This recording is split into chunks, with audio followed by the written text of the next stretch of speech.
This is a scale of B flat major. It's the second of our flat major scales because we've already looked at F major with 1 flat. So B flat major has got 2 flats.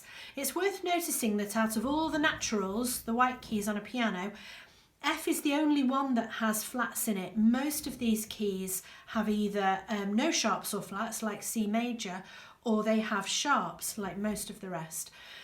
So we've used up all the naturals already on the sharp side of things. So on the flats, after you've done your F major, you've forced on to going on to the accidentals to do the remainder of the flat majors. They're all a bit quirky and individual, and that's why we don't really do them straight away. They come in mainly from grade 3 onwards. So B flat, it has 2 flats, one of which is the keynote.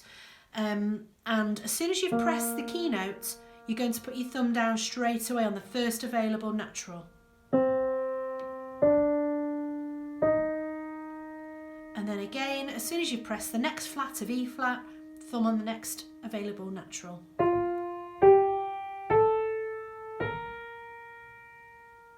So the reason I didn't choose E as the next available natural is because that note is E flat and you're only allowed to use each letter once in a scale. So we're not going to have a B or an E because we've got B flat and E flat in this scale. I'll show you the left hand 1 octave and then I'll show you both hands together.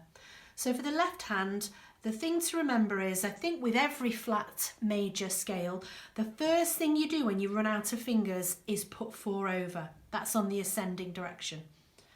So we're going to start with 3 because that's going to give us enough fingers to get to the next flat.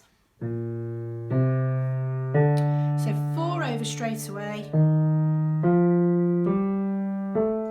And then 3.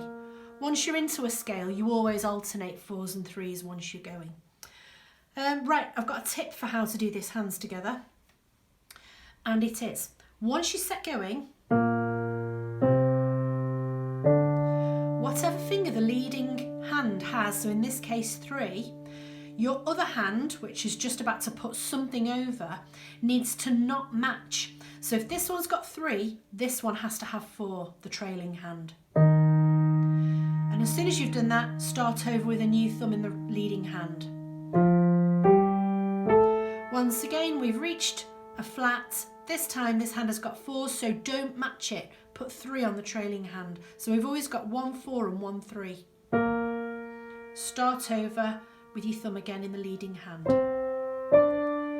3 goes with 4. Starting over for the last time.